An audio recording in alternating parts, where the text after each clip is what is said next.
Entonces, cuando fui a Haití, llevaban una muerta, iban a enterrarla y la sacaban del ataúd y la tiraron ahí. Y el tipo decía en su dialecto creol que si el Dios de nosotros tenía más poder que el diablo de ella, que lo levantó.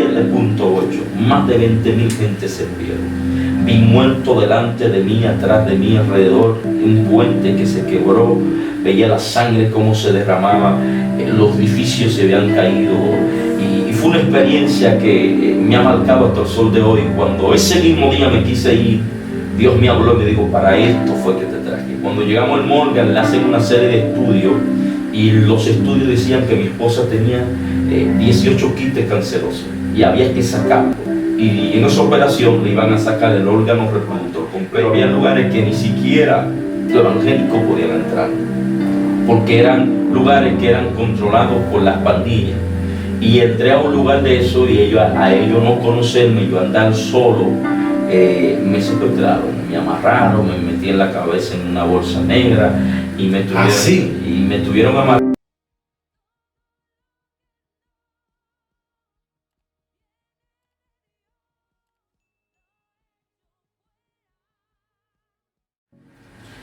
Dios te bendiga, Dios te guarde. Un placer poderte recibir en este tu espacio testimonio de vida. Hoy para mí es una gran bendición poder recibir a un amigo de muchos años, ministro, un instrumento de Dios a las naciones, un joven que Dios está usando para impactar no solamente nuestra nación, sino parte del mundo. Hace muchos años que gozo de su amistad. Para mí es un gran privilegio poder tener en este espacio, en esta cabina hoy, a mi amigo y hermano Sterling Valdés. Sterling, mi hermano, bienvenido. Para mí es más que un gozo estar en estar online, poder bendecir tu vida a todos los que nos va a escuchar. Amén. Yo he visto tu avance en el ministerio muchos años, desde, qué sé yo, 2010 o menos. ¿Cuándo tú te casaste? Más o menos por eso. Por ahí, ¿verdad? Pues entonces, antes de tú casarte, yo veo cómo Dios ha estado llevando tu ministerio. ¿Qué tiempo tú tienes ya fluyendo en el ministerio de manera abierta, entregado al llamado? Yo tengo el ministerio a tiempo completo 10 años. Desde que yo me casé, el Señor me llamó al ministerio a tiempo completo, algo que yo no quería, porque no me gustaba depender de ofrenda. Yo siempre he trabajado, yo trabajo desde que tengo 12 años. 12 años, ¿cuál fue tu primer trabajo a los 12 años? Limpiar zapatos. Yo era limpiabota. Y después de limpiar... Bueno, y cuando tú te ves en Estados Unidos, bajo nieve, limpiabota en Estados Unidos, la promesa de Dios ha sido fiel contigo. Es impresionante, porque nunca por la mente, quizá sí sabía que tenía un llamado grande y que Dios me iba a llevar a las naciones. Como tú sabes, yo nací en una iglesia de buenos predicadores, y Dios me daba esa palabra: te voy a llevar a las naciones, te voy a sacar al mundo. Yo era alguien con miedo escénico, no tenía facilidad de palabra. A mí se me trababan las palabras cuando iba a hablar delante de multitudes. Por eso que la primera vez que mi mamá escuchó que yo era un predicador, ella dijo, yo voy a ir a ver si es verdad, porque ella no lo creía, porque yo casi no hablaba. Y ese día mi mamá cayó endemoniada. ¿Tú predicando? Yo predicando. Y yo me daba vergüenza, porque yo decía, ¿qué van a decir la gente? Su propia madre cayó endemoniada.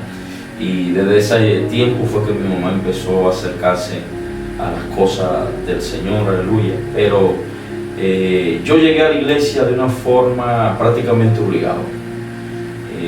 En el tiempo yo me convertí hace más de 20 años atrás. En aquel tiempo no había la economía para que todo el mundo tuviera una televisión en su casa. Y siempre en el barrio había alguien que tenía una televisión. Y todo el mundo se paraba ahí. Todo el mundo cogía para allá. Cuando sonaba Goku.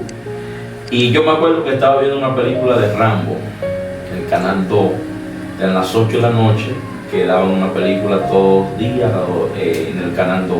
Y llega un amigo mío y me dice, vamos para la iglesia. Lo peor que usted podía decirme era coger para la iglesia. Y mucho más a la hora de yo ver mi película. Nosotros llevábamos 15 chamaquitos ahí viendo esta película. Y él me eligió a mí y me sacó a la mala, me cargó. Y me llevó en sus hombros como 2 kilómetros. Y cuando íbamos llegando puerta a la iglesia, le di una trompa entre la boca y el estómago. A él. A él, para que me soltara, porque él decía, usted va o va. Y me llevó prácticamente a la mala a la iglesia. Y después que yo le di una trompa, se le aguaron los ojos, me dio como un remordimiento. Le di una trompa sin él hacerte nada. Y lo que hice fue que entré, como yo sabía que a los que no eran cristianos le hacían el llamado, y yo me puse de rodillas. Para que crean que yo soy evangélico y no me hagan el llamado. Porque me daba vergüenza pasar delante de la gente y que la gente me mirara. Wow. Y yo me arrodillé ese día y tengo más de 20 años que no he podido salir de eso. Que no has podido salir.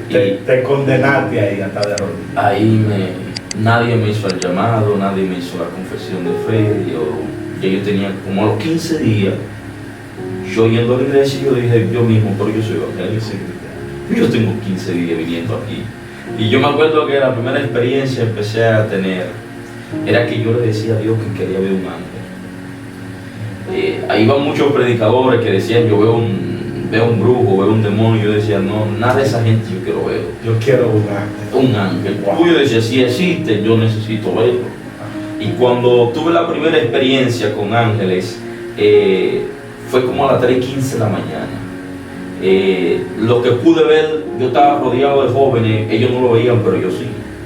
Lo que yo escuchaba, ellos no lo escuchaban, porque hay experiencias como que Dios te saca de una frecuencia y te mete en otra. Oiga esto, señor. Por eso hay gente que dice, ve un ángel y usted mira para atrás y no ve nada, porque puede ser que el que lo está viendo está metido en una frecuencia que tú no lo estás. Y a veces hasta criticamos a cierta gente que dice, aquí hay ángeles. Y dicen, pero yo no lo veo. ¿Dónde están? Lo que pasa es que el que lo está viendo está metido en una frecuencia donde operan los ángeles. Los ángeles operan en una frecuencia distinta a la que nosotros operamos. ¿Por qué? Porque ellos tienen unos cuerpos que pueden provocar cataclismos si pasan a este plano. Incluso si usted puede ver que los ángeles que aparecieron aquí en la tierra tenían cuerpos humanos, que lo veían como, incluso el texto dice que muchos operaron ángeles sin darse cuenta, porque un ángel en el cuerpo astral que tiene no puede pasar a este plano. Dice Apocalipsis que un ángel pasó y puso el pie en el mar y el mar se abrió en 2 pedazos. Tiene una capacidad sorprendente. Entonces, para tú ver esto, Dios te saca de una frecuencia y te mete en otra. Entonces, cuando yo miré el ángel, era como ver algo, como el sol en su máximo esplendor. Cuando me habló como con una voz que retumbaba. Y yo ni novia tenía y ya Dios me estaba diciendo, tu primer hijo será profeta. Y donde tú no llegas, llegará él. 8 años después me caso con una joven llamada Diantra Corporán. Y a los 7 meses de estar casado, mi esposa le da un dolor muy fuerte y llegamos a un hospital llamado el Morgan. Cuando llegamos al Morgan le hacen una serie de estudios y los estudios decían que mi esposa tenía 18 quistes cancerosos y había que sacarlo. Y en esa operación le iban a sacar el órgano reproductor completo. Pero Dios te había dicho que tu primer hijo iba a ser profeta. Ahora el doctor dice que ni medio profeta voy a tener. Entonces ahí yo tengo que tomar la decisión, ¿le creo a Dios o le creo al médico? Porque muchas veces Dios nos da una palabra y la palabra que Dios nos da va a ser contrario a lo que estamos viviendo. Ahí es que tenemos que activar nuestra fe. Y yo me acuerdo que le dije a mi esposa, vámonos del hospital, y el doctor dice, ¿quién es el que sabe, usted o yo? Le dije, ni usted ni yo, el que sabe se llama Dios. En ese momento yo le estaba creyendo a la palabra que Dios me dio. A los par de meses llego de predicar de un lugar llamado Higüey. Cuando llego a casa encuentro a mi esposa con el mismo dolor y salimos corriendo para el hospital. Para casualidad no atendió el mismo doctor. Ese tipo estaba serio, como quien dice te lo digo, el que sabía era yo. Y cuando hacen los estudios nuevamente, en los estudios salieron que mi esposa no tenía ni un quiste, sino que estaba embarazada. Porque cuando Dios tiene una promesa para alguien, nadie va a detener el propósito de Dios en la vida de alguien. Por eso que cuando Dios me habló que yo iba allá a la nación, lo primero que hice fue sacar un pasaporte. Porque si usted da el primer paso, Dios va a dar el segundo. Si usted pone la primera mano, Dios va a poner la segunda. Entonces Dios se mueve con gente que se sabe mover. Dios le dijo a Abraham: sal de tu tierra, la tierra que te mostraré. El tipo no vio nada, pero salió. Entonces hay momentos que no nos podemos mover por lo que vemos. Tenemos que movernos por lo que escuchamos. Por eso el profeta le dijo al criado: sube, porque una lluvia se aproxima. Y el criado dijo: yo no la veo. Y el profeta dijo: vuelve a subir, porque yo la oigo. Hay cosas que no se van a ver, pero sí se escuchan. Y yo seguía creyendo. Y yo me acuerdo que prediqué en una campaña en la Romana, en la quinta asamblea de Dios. Y la ofrenda que me dieron fui y la gasté en un pasaporte. El pasaporte duró 2 años guardado, cogiendo polvo. porque cuando Dios te da una palabra, vendrá un momento de confrontación, de que tú tienes que creer por encima de cualquier pronóstico, por encima de lo que tú estés viviendo. Ahora, cuando Dios me sacó al primer país que fui, que fue a un país llamado Haití, que me iba a ir con 16 predicadores para Haití, y me terminé yendo solo. Nadie quiere ir. Increíble. ¿Sabes cuánta gente dice: vamos, quiero ir contigo a las naciones? Pero yo le digo: vamos para Haití, no quieren. En Haití casi no honran a los predicadores. Número 2, la comida es un poco distinta a la nuestra. Incluso cada país tiene una gastronomía distinta. Allá tú vas a pelear con un demonio de alto rango. Puede ser que usted esté predicando y te pase alguien volando por los aires.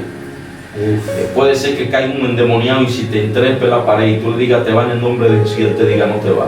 Que la cabeza te la ponga aquí atrás, que te doble la mano. Parece la película de terror. ¿Alguna experiencia en Haití que te haya pasado? Una de las experiencias que me sucedió en Haití fue que llevaba una muerte. Yo ya tenía como 10 años predicando cuando yo salí a mi primer país. Porque yo decía: no puedo ir a predicarle a otra nación si no he predicado a los míos. Sí, de acuerdo. Entonces, cuando fui a Haití, llevaban una muerta, iban a enterrarla y la sacaban del ataúd y me la tiraron ahí. Y el tipo decía en su dialecto creol que si el Dios de nosotros tenía más poder que el diablo de ella, que la levantara. Dios mío. Yo me quedé frisado, hermano, porque yo había orado por dolor de cabeza, dolor de muela. Alguna gente se habían sanado, otros se habían muerto orando. Pero nunca había orado literalmente por un muerto. Porque estaba una muerta ahí. Esto no es que usted va a inventar. Ahí usted tiene que demostrar el poder. Eso no es de que brazo corto, que te alargue, que no fue que sea algo. Lo respetamos, ¿verdad?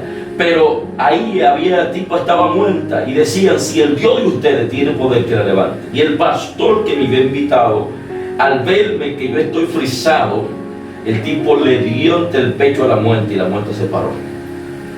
Yo dije: pero el que tiene que invitar a este tipo soy yo, y él me está invitando a mí. Y el pastor me dice: esto es el diario vivir para nosotros. En Haití hay gente que no sabe de letras, no sabe leer, quizás no visten bien, pero operan bajo lo sobrenatural. Tienen una fe para operar, porque como la brujería es como la religión en Haití, es algo que usted tiene que practicarlo allá, porque los brujos te contrarrestan. Allá tú no puedes vivir un evangelio a media, usted es evangélico o no lo es. Ese fue el primer país. El segundo país que viajé fue un país de Sudamérica llamado Ecuador. Esta experiencia que viví en Ecuador me marcó hasta el sol de hoy, que cuando estoy en casa cerrada me da como nostalgia, porque viví el epicentro de un terremoto, 7.8, más de 20,000 gente se murieron. Vi muertos delante de mí, atrás de mí, alrededor, un puente que se quebró, veía la sangre cómo se derramaba, los edificios se habían caído, y fue una experiencia que me ha marcado hasta el sol de hoy. Cuando ese mismo día me quise ir, Dios me habló y me dijo: para esto fue que te traje. Hoy comienza tu propósito en este país. Y me daba esta palabra: tú no te mueres cuando el diablo quiera, sino cuando Dios lo decida. Aleluya. Entonces, cuando saqué el pasaporte, duró 2 meses guardado. Ahora, cuando Dios empezó a sacarme, fueron tantas las naciones que mi primer pasaporte se llenó y tuve que sacar a otro para poder ponerle más sello. ¿Qué te quiero transmitir con esto? Que cuando Dios tiene propósito con alguien, nada ni nadie detiene el propósito de Dios. Yo estaba en el monte orando, en el Monte Santo, y me llama una pastora y me dice: usted es el predicador del evento que yo tengo. No hay problema, ¿cuál es la fecha? Así estamos libres. Cuando miro el número, no me había percatado que el evento era fuera de este país y era en Estados Unidos. Y yo llamo a la pastora y le digo: pastora, yo no tengo visa, pero Dios me dijo que usted es el predicador, me decía la pastora, y vaya a buscar la visa. En ese tiempo yo estaba en una situación, podemos decir, muy difícil.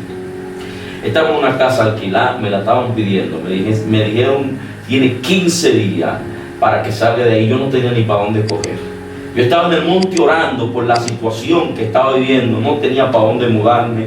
Tenía un carro, que el carro se dañaba tanto que me volvió mecánico. Ese carro, yo hasta arreglo carro si es necesario, porque ese carro se me quedaba en todos lados. Y era tan tal que a veces yo llegaba a las campañas y esperaba que los hermanos se fueran, porque el carro llegaba y a veces cuando me iba no prendía. Y para no pasar vergüenza dejaba que se fuera, a veces el carro, por si acaso, no prendía.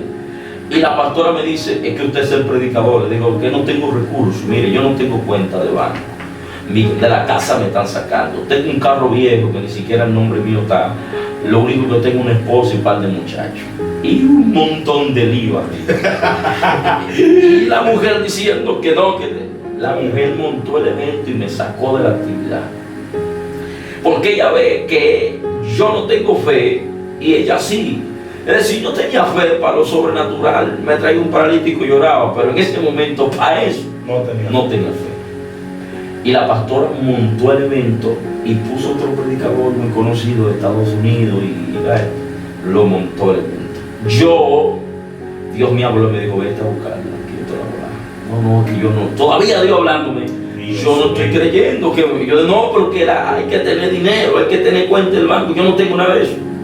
La mujer volvió, me llamó dando gritos, que la llamó un predicador que ni siquiera me conoce. A ella la llamó un predicador, se llama Carlos Vicente Barranco, y le dice: pastora, usted tiene una fiesta, ¿verdad? Le dice la pastora: sí. Si usted va a hacer un cumpleaños, ¿a quién usted quiere agradar? ¿A los invitados o al que cumple años? Dice la pastora: al que cumple años. Entonces, ¿por qué usted está haciendo una fiesta a Dios y no está haciendo la cosa como Dios la mandó? Ahí ella entendió que el predicador no era el que ella puso, sino bien. Y me vuelve a llamar y me dice la pastora: vaya a buscar la visa, que si se la niegan yo dejo de pastorear. Yo digo: bueno, pero esta mujer tiene más fe que yo. Si ella está creyendo, yo me voy a ir. Fui y busqué la visa. Yo me acuerdo que cuando fue a buscar la visa, ¿pero qué te preguntaron? Cuando yo estoy allá en la fila, yo estoy en una fila que todo el que está entrando ahí le está diciendo: usted no califica. Yo me quiero salir de la fila para meterme en otro, porque yo digo: aquí no están dando visa, es la otra. Y cuando me voy a salir, hay una tipo que me dice: no, usted le toca aquí. Ahí tenía una palabra de Dios que me decía: la visa tuya ya está aprobada. El que está delante de mí dice: a mí me la van a dar, yo tengo 18 millones del banco, 7 carros, tengo 4 apartamentos, una finca llena de vacas. Y cuando el tipo entró, dice el tipo de ahí: usted no califica. Yo entendí, yo dije: no, pero que yo me tengo que ir de aquí, porque 7 que tenía todos los recursos, todas las posibilidades, lo negaron. Cuando yo paso, lo primero que él se percató es que yo viajo. Me preguntó: ¿a qué usted viaja? Y yo le dije: soy predicador. La segunda pregunta que me hicieron es: ¿usted es casado? Digo: sí. ¿Tiene hijos? También. ¿Quién paga los gastos de quién paga los gastos? Siempre los abogados te dicen que tú. Porque Estados Unidos no quiere gente que vaya a buscar, sino a llevar. Y cuando él me dice eso, yo digo: ¿quién me invita? Algo me deciste, la macate. Cuando yo le dije: quien me invita está pagando, el tipo iba a meter el pasaporte en la ventanilla. El que mete el pasaporte en la ventanilla es para decirle: no califica. Yo dije: Señor, reprenda al diablo, la 21 división del problema. Cuando el tipo me vio como hablando solo, ya yo estaba casi hablando en lengua. Yo dije: si me la niega, lo voy a reprender, va a caer de aquel lado. Y el tipo me dice: su visa ha sido aprobada. Cuando yo salí de ahí, a mí se me estaban saliendo las lágrimas. Porque cuando tú ves cumplido lo que Dios te dijo, que quizás tú pensabas que era imposible, es como un nivel de sensación que usted piensa experimentar, que los que estaban afuera me decían, no te preocupes, después tú lo intentas, después tú vienes, porque la gente creía que las lágrimas que se me estaban saliendo era porque me habían quemado, era porque quizá no me la dieron, pero yo estaba así porque Dios había cumplido lo que me había prometido. Yo me acuerdo que yo fui como un miércoles a buscar la visa y el jueves cerraron el país, porque el coronavirus estaba matando gente, cerraron el aeropuerto. Era como que prácticamente nada más estaban esperando que me la dieran para que el país se cerrara. Porque cuando Dios tiene propósito con alguien, nada ni nadie va a detener el propósito que dio en tu vida. Por eso este testimonio es para aumentarle la fe a alguien que tiene que creer a lo sobrenatural, que tiene que creer a lo que Dios ha dicho. Yo he estado al borde de la muerte más de 17 veces predicando y he tenido el privilegio de estar en Estados Unidos más de 5 veces. Ahora, hay una pregunta que muchos predicadores me han escrito y algunos me han llamado, incluyendo que por qué yo teniendo visa americana me pongo a viajar en Sudamérica, Centroamérica, y muchas veces voy más a esos países que a Estados Unidos. Y realmente desde que yo comencé a predicar hasta ahora, y espero seguir así, mi motivación nunca ha sido el dinero. Creo que esa ha sido la base porque Dios me ha sustentado y me ha bendecido hasta hoy, y todo lo que necesito me lo suple. Yo no escatimo el lugar por lo que me vayan a dar, sino por lo que Dios puede hacer. Nunca he tenido la vista en lo que me puedan dar. No es en el lugar, sino lo que hago. No importa donde yo pueda estar, puede ser en Guatemala, que he estado en dificultad. Mira, la primera vez que fui a Guatemala, un volcán casi explotó y tuve que salir corriendo. La primera vez que fui a El Salvador me secuestraron las pandillas. Espérate, Benedito. Espérate, no lo pases tan rápido, explícame eso. Sabe que para estos tiempos Salvador tiene un nivel de seguridad, pero cuando yo fui la primera vez a El Salvador, las pandillas prácticamente gobernaban la nación. Tú no podías entrar en un territorio sin ser conocido o ser conocido de alguien. Un ejemplo, como yo en Guatemala, yo me muevo como si fuera un guatemalteco, cojo agua, o aquí me subo en una moto y creo que estoy en mi país. Yo creí que El Salvador era igual, que tú tomabas un bus, te quedabas en cierto lugar, entonces me metí en una zona roja. Hay zonas rojas que ni siquiera la policía podía entrar, pues ya eso se acabó. Cuando entró el presidente Bukele, abolieron esas partes, pero había lugares que ni siquiera los evangélicos podían entrar, porque eran lugares que eran controlados por las pandillas. Y entré a un lugar de eso y a ellos no conocerme, yo andar solo, me secuestraron, me amarraron, me metí en la cabeza en una bolsa negra y me tuvieron amarrado hasta que ellos supieran quién era yo. En ese entonces el pastor quizá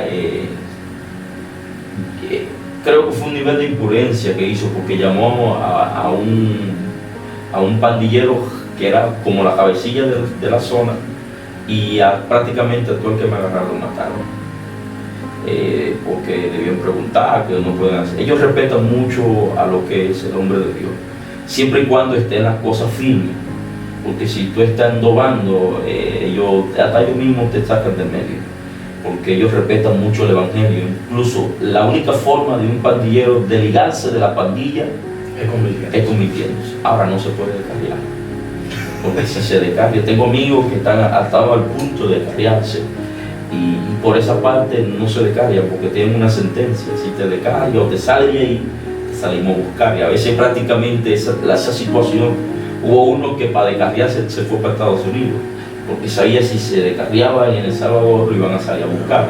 Entonces era muy fuerte la situación. Viví esa experiencia. ¿Cómo tú saliste de eso?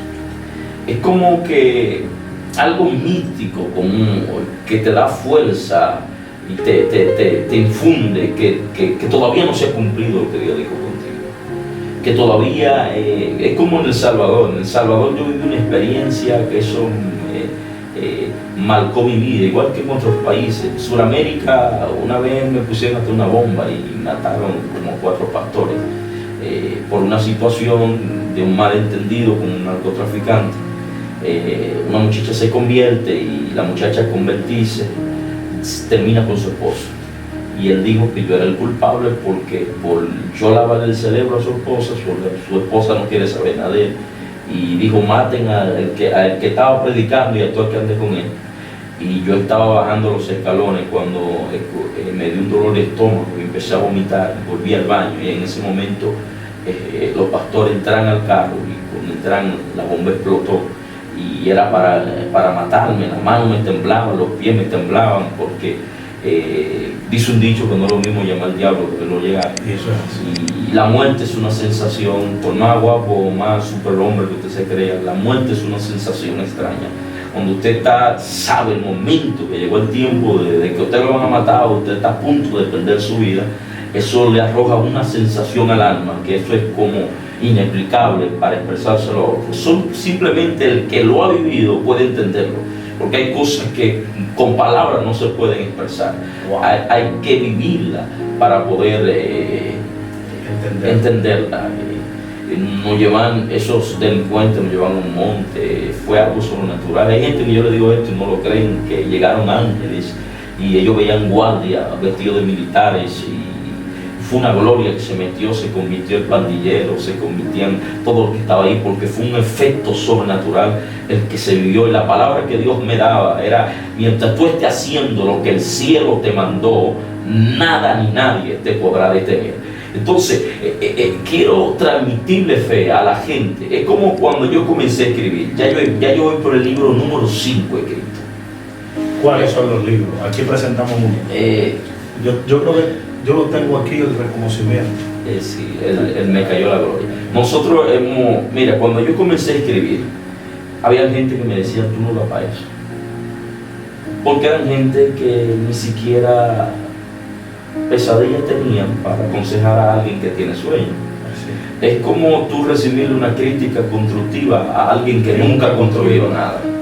Ahora, cuando empecé a preguntarle a la gente que escribía, me decían, me daban ánimo, sigue para adelante, tú lo llevas. Y escribí en el 2016 mi primer libro llamado Nadie como él. Lo repeten en el cielo, en la tierra y debajo de la tierra.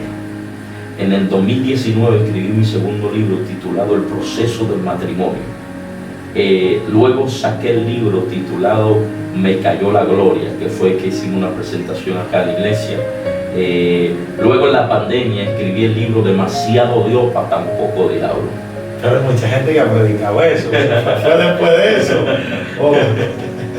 Ese siempre es un eslogan que siempre yo predicaba. Es decir, porque los libros mayormente que escribo siempre son vivencias o temas de predicaciones que he tenido, porque Dios me dice que escriba. Me gusta escribir de madrugada. Los mensajes que escribo también van posicionados en algunos de los libros, y ya en varios meses finaliza nuestro libro Por las manos de una mujer, que es el libro número 5 que hemos sacado y hemos seguido escribiendo. Hay unos cuantos más. La gente me dice, pero ¿y cuántos libros que tú has escrito? En lo que Dios quiera, mientras Dios me esté dando revelación, yo voy a seguir escribiendo.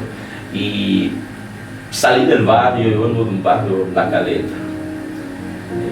Quizá no era el predicador del momento en ese tiempo, no era el más famoso, mucha gente tiene un ministerio más grande. Wow.